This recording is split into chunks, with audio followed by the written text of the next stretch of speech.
Pandemi artinya wabah penyakit yang menyerang serentak pada satu masa di beberapa negeri.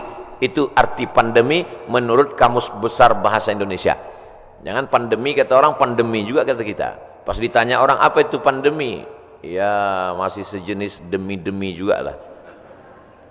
Bahasa Arabnya wabah. Maka doa ulama, Allahumma dafa'anal wabah, angkatlah wabah. Bahasa Arabnya wabah, sampai ke Indonesia ujungnya hamzah berubah jadi ha, wabah. Banyak sekali kata-kata serapan bahasa Arab begitu sampai ke kita berubah. Wabah jadi wabah. Zahir lawannya batin. Telapak tangan ini batin, ini zahir. Kenapa ini disebut batin? Karena tertutup. Kenapa ini disebut zahir? Karena terlihat. Oh kalau begitu ini bisa juga disebut batin tertutup Pak Ustaz? Enggak, karena yang bisa tertutup cuman ini. Siapa yang bisa menutup ke sini? Enggak bisa. Maka ini disebut batin. Zahiruha wa batinuha. Zahir dan batin. Sampai ke Indonesia berubah. Mohon maaf, lahir dan batin. Tidak apa-apa. Kita teruskan saja kekeliruan itu. Karena sudah menjadi umum. Ada nama kamus bahasa Arab khotok sya'i. Khotok salah. Sya'i tapi populer. Ternyata kalau salah tapi populer, diteruskan saja kesalahan itu. Nah, kembali kepada pandemi, wabah. Wabah ini bukan sesuatu yang baru. Ada kota namanya Yathrib. Yathrib itu artinya kota yang banyak wabah penyakit. Nabi selalu merubah nama yang tidak baik kepada nama yang baik. Kamu mau kemana? Saya mau ke kampung wabah. Namanya saja sudah membuat kita memberikan efek negatif. Nama Abdul Somad, tempat tanggal lahir wabah COVID-19. Maka memberikan efek yang tidak baik. Maka Nabi merubah nama yang tidak baik. Yathrib dirubah Nabi namanya menjadi Al-Madinah Al-Munawwarah, kota peradaban yang terang benderang. Kenapa terang benderang?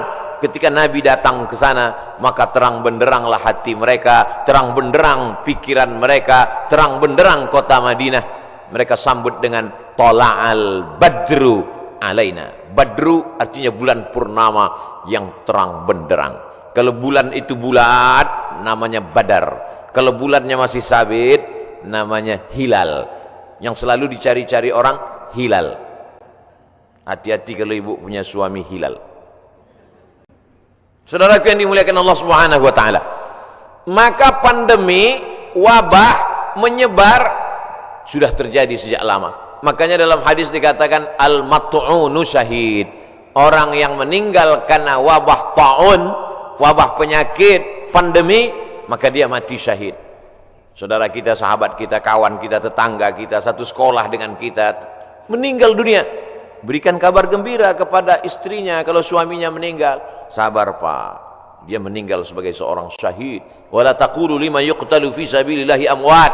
Jangan kau katakan orang yang mati syahid itu mati. Bal ahya, mereka hidup.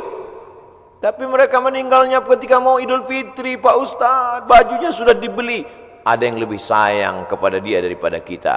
Kita tidak tahu entah apa amal dia sehingga Allah memilih dia untuk berhari raya bersama para malaikat, bersama Allah Subhanahu wa taala. Maka mendengar cerita kita itu lapang dadanya.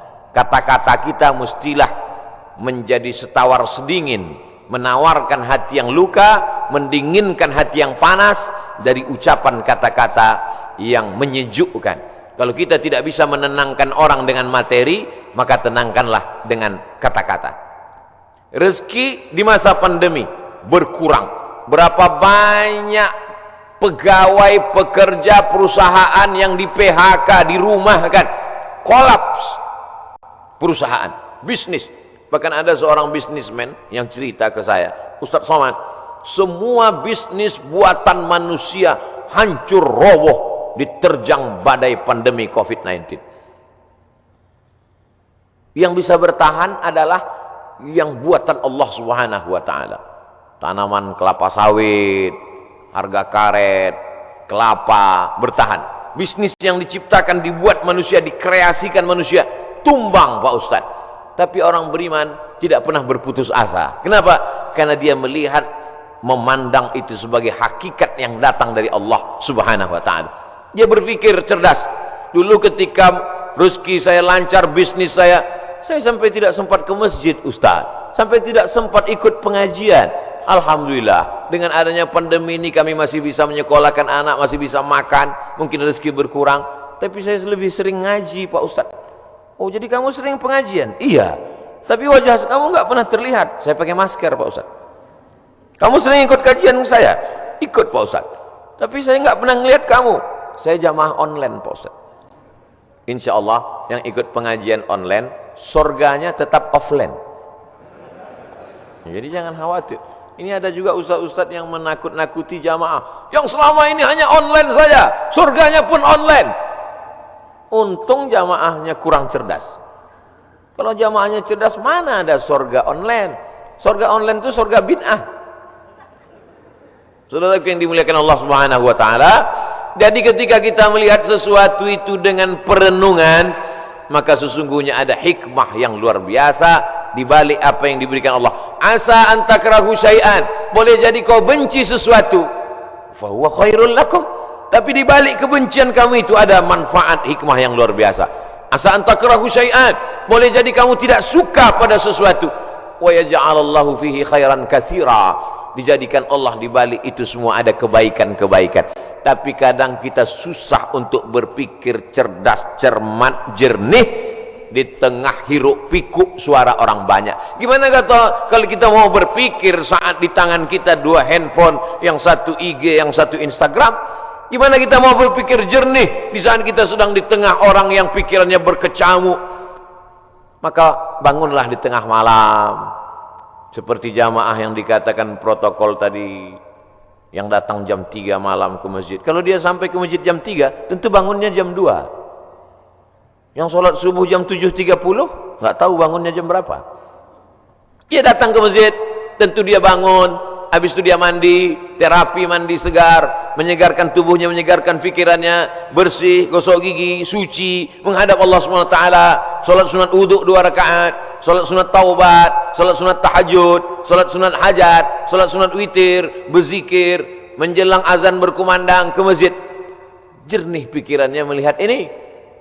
Kalaulah orang rezekinya seret, rezekinya mampat, lalu kemudian dia alihkan konsentrasinya untuk melepaskan sejarah kerisauannya dengan narkoba, dengan khamar, dengan pergaulan bebas, sesungguhnya dia hanya sedang mengalihkan satu masalah kecil, sedang dia alihkan kepada masalah yang besar. Gimana ibu? Bisnisnya sejak Covid ini makin turun atau makin? Alhamdulillah Pak Ustaz, alhamdulillah ada Covid. Alhamdulillah pula dia bilang ada Covid. Kenapa? Selama ini saya kalau mau buka usaha mesti sewa ruko, mesti sewa tempat. Hari ini saya bisa bisnis online Pak Ustaz. Saya cukup buat pasang iklan, masak di dapur sendiri, menggunakan jasa teman-teman yang bisa mengantar, akhirnya makan. Berapa banyak saudara-saudara kita yang hari ini bisnisnya tetap berjalan. Dengan cara apa? Dengan cara online. Cara menyampaikan makanannya saja yang online, makanannya tidak online. Bukan berarti makanan itu digambar lalu dikirim. Makanannya tetap diantarkan dan berjalan. Kenapa? Karena ketika kita duduk dengan tenang, maka akan ada ide-ide yang diberikan Allah Subhanahu wa taala. Yang menenangkan hati itu siapa? Allah. Huwallazi anzala sakinata. Allah taala yang menurunkan ketenangan fi qulubil mu'minin, ke dalam hati orang beriman. Tapi tidak semua bisa begini. Apotik, jual obat, minyak kayu putih, haba sauda, madu, justru di musim-musim ini peningkatannya luar biasa. Kenapa? Karena orang takut. Kalau orang takut, dia cemas, dia ngeri, dia suka minum herbal, lalu kemudian dia dengarkan hadis yang disampaikan Ustaz. Habbatus sauda syifa'un min kulli da'. Habba sauda, jintan hitam, Arab, obat dari segala macam penyakit yang tidak bisa diobatinya, hanya tua dan mati saja. Yang lain daripada itu bisa diobatinya. Alaikum bisyifa'aini, hendaklah kamu berobat dengan dua penyembuh, al-asal, madu, wal Qur'an. Wa nunazzilu minal Qur'ani ma huwa syifa'. Kami turun Al-Qur'an itu sebagai obat, sebagai penyembuh, sebagai penawar. Maka diamalkan mereka ruqyah, habba sauda, herbal, madu, jintan, qastul hindi, maka luar biasa.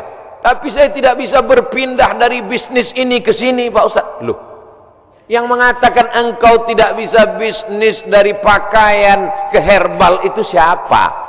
Kita sendirilah yang mengkerangkeng pemikiran kita. Kita yang membuat aturan, kita yang membuat diri kita terjebak.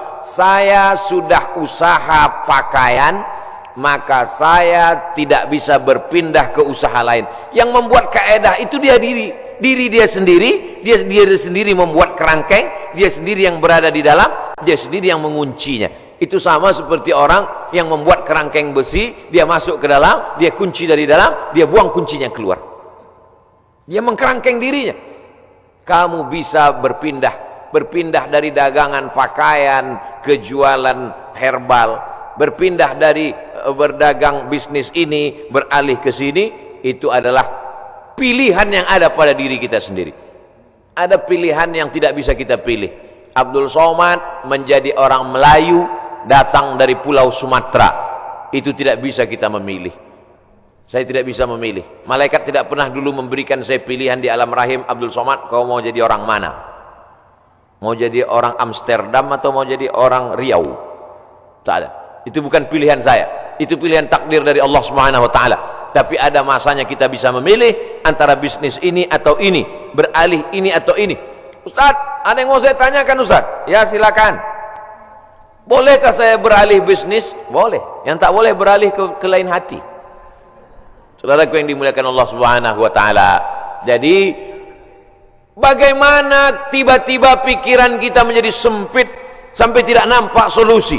Bagaimana tiba-tiba hati kita ini menjadi beku sampai semuanya terasa menyulitkan, menyusahkan kita? Maka Allah Subhanahu wa taala memberikan kita kelapangan. Man lazimal istighfar, siapa yang melazimkan istighfar, mengistiqomahkan, mengamalkan istighfar, ja'alallahu lahu min kulli dhiqin makhraja. Habis waktu ceramah. Oh, matahari terbit. Hebatnya di Masjid Agung Sunda Kelapa. Setiap matahari terbit, bunyi alarm. Setiap matahari terbit, bunyi alarm. Setiap matahari terbit, bunyi alarm. Lama-lama jamaah mengambil kesimpulan bahwa kalau alarm tidak berbunyi, matahari tidak terbit. Kalau ada usaha, baru ada rezeki. Kalau ada usaha, baru ada rezeki. Kalau ada usaha, baru ada rezeki. Kalau tidak ada usaha, berarti tidak ada rezeki. Rezeki terbagi dua. Ada rezeki yang bersifat mauhibah, pemberian Allah. Ada rezeki yang bersifat al-kasbu, usaha. Dan berapa banyak rezeki yang berdasarkan pemberian Allah Ta'ala jauh lebih besar daripada usaha. Tapi jangan gara-gara ini lalu orang tidak mau berusaha. Usaha datang dari kita, pemberian datang dari Allah. Cobalah tanya bisnismen, orang-orang kaya itu, apakah dari usahanya itu datang? Berapa banyak usahanya biasa saja, tapi pemberian Allah Subhanahu wa taala luar biasa. Yang dinilai Allah adalah bagaimana seorang hamba berusaha. Itulah ahlus sunnah wal jamaah. Adapun orang yang berpangku tangan menunggu hujan turun dari langit, mereka adalah ahlul bid'ah wad dhalalah. Namanya kelompok Jabariyah. Jabr, al-jabr. Ada wali nikah itu namanya wali majbur, wali yang boleh memaksa. Jabariyah orang yang terpaksa. Kata dia, hidup dia ini terpaksa karena takdir. Kau kenapa tidak berusaha?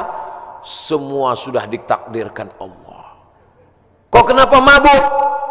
Saya tidak ada niat mabuk Pak Ustaz. Saya terpaksa karena takdir. Dua salah dia. Pertama, dia berbuat dosa. Yang kedua, dia mengkambing hitamkan Tuhan atas segala dosa-dosanya. Maka orang seperti ini dihukum double oleh Sayyidina Umar bin Khattab. Pada zaman Umar pun spesies manusia seperti ini sudah ada. Yang sekarang ini hanya pengikut-pengikutnya saja. Neonya, model barunya muncul di zaman modern ini. Maka orang seperti ini bukan ahlu sunnah. Ahlu sunnah adalah berkeyakinan bahwa rezeki dijamin Allah, tapi dia juga berusaha. Menurut Imam Abul Hasan Al-Asy'ari, maka itulah yang disebut dengan al-kasbu wal ikhtiar. Ada usaha. Subuh ini saya sudah ditakdirkan Allah Subhanahu wa taala ada 2 minuman. Yang berada di atas meja ini walaupun nampaknya 3, yang minuman 2, yang ini hand sanitizer. Lalu kemudian saya boleh memilih antara 3 ini. Yang mana yang mau dipinum, boleh pilih. Mau yang ini atau yang ini, tapi jangan yang ini.